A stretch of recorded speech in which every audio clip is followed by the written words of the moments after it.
কোরআনের মা কোনটা? আরো জোরে বলেন। কোন সূরা ছাড়া নামাজ হয় না? কোন সূরা দিয়ে দোয়া করলে আল্লাহ সেই দোয়া ফিরায় না? কোন সূরা পড়লে আল্লাহ নিজে কথা বলা শুরু করে দেয়? তো এটা চেয়ে দামি কোন সূরা আছে নাকি?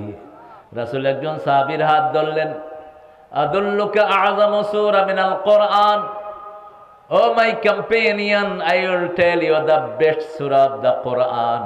তোমাকে কোরআনের শ্রেষ্ঠ সূরা আমি বলে দেব। রাসূল সাল্লাল্লাহু আলাইহি ওয়াসাল্লাম ভুলে গেলেন। নামাজ পড়ে যাওয়ার সময় সাহাবী গিয়ে ধরলেন, ইয়া রাসূলুল্লাহ, আপনি না বলেছেন কোরআনের শ্রেষ্ঠ সূরা বলে দিবেন? রাসূল সাল্লাল্লাহু আলাইহি ওয়াসাল্লাম বলেন, আলহামদুলিল্লাহি রাব্বিল আলামিন। যারা আলহামদুলিল্লাহ বেশি পড়ে, রাসূল বলেছেন তাদেরকে আল্লাহ সবার আগে জান্নাত দিয়ে দিবে। উঠতে বসতে চলতে ফিরতে প্রশংসা কার? বেঁচে আছি প্রশংসা কার? খেতে ফসল হচ্ছে প্রশংসা কার? আমাকে আল্লাহ সন্তান দিয়েছেন প্রশংসা কার? কত মানুষ কত কষ্টে আছে, আল্লাহ আমাকে বাঁচিয়ে রেখেছেন, ঠিক না বেঠিক? তাহলে 2 নম্বর সূরা কোনটা বলেন এবার?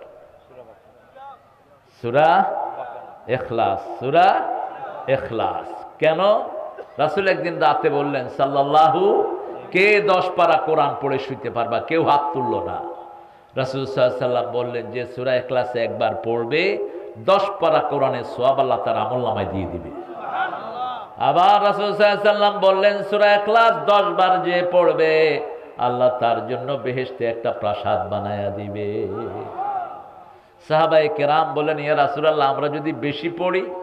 রাসূল বললেন, বেশি প্রাসাদ হবে, আল্লাহর কাছে জায়গার কোনো অভাব নাই। সবচেয়ে গরিব সর্বশেষ জান্নাতি যে হবে তাকে 10টা দুনিয়ার সমান একটা জান্নাত দিয়ে দিবেন।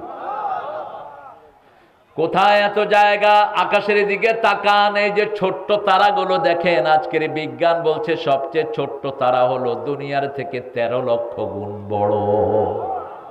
কয় লক্ষ? এবার আকাশে কত তারা, কোনো হিসাব নাই। হিসাব জানেন কে?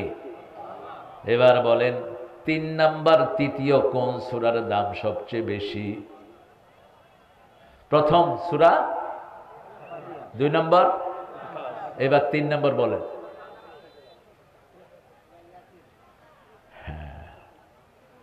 এগুলো জেনে যাব আজকে। একজন গরিব সাহাবী এসে রাসূলকে বললেন, ইয়া রাসূলুল্লাহ সাল্লাল্লাহু, আমি বিয়ে করতে চাই। কি করতে চাই? বিয়ে করতে চাই। আমাদের দেশে তো বিয়ে করতে চাইলে এখন দিনাজপুরে ওই যে কি খায় জানি, মহারানা না দিয়া কি খায়? যৌতুক। যৌতুক নাই তো বোধহয় দিনাজপুরে। কমছে আলহামদুলিল্লাহ। যৌতুক যে খাবে ওরে পিড়াইবেন ভালো করে। যৌতুক যে খায় ও হলো নপুংস, হিজড়া। যৌতুক যে খায় ওর দুনিয়াও শেষ, আখেরাতও। ওই বিবি মাফ না করলে আল্লাহ তারে মাফ করবে না। রাসূল সাল্লাল্লাহু আলাইহি ওয়াসাল্লামের কাছে আসলেন সাহাবী, কি হয়েছে তোমার? হ্যাঁ, দেরি করছো কেন? ছিলি কোনটে? দূরত বাড়ি, দূরত, তাড়াতাড়ি কর। হ্যাঁ, আগে আসবা, মসজিদের আগে আসবা, জুমার দিন নামাজে আগে আসবা, সবার আগে। মানুষ যদি জানতো প্রথম কাতারে কি আছে, গড়িয়ে হলেও সবার আগে প্রথম কাতারে আসতো, ঠিক না বা ঠিক? এখন আসে শেষে, সাইড দেন সাইড দেন, এটা বেয়াদব। এটা কি বেয়াদব? কিচ্ছু পাবি না, গুনাহ হবে তোর, তোর আরো গুনাহ হবে, তুই যেই হস না কেন। পিছন থেকে যারা সামনে ঢিঙায় এদের কোনো সওয়াব নাই। প্রথম কাতারে যারা আসে কিসের সওয়াব পায় জানি? ওটের সওয়াব, দ্বিতীয় কাতারে গরু, তৃতীয় কাতারে ছাগল ভেড়া, চতুর্থ কাতারে মুরগি, পঞ্চম কাতারে ডিম, ষষ্ঠ কাতারে যা খুশি তা খা। আর পরে যারা আসবে তোর কোনো খাওয়াই নাই, তুই সান্ত্বনা পুরস্কার নিয়ে থাক।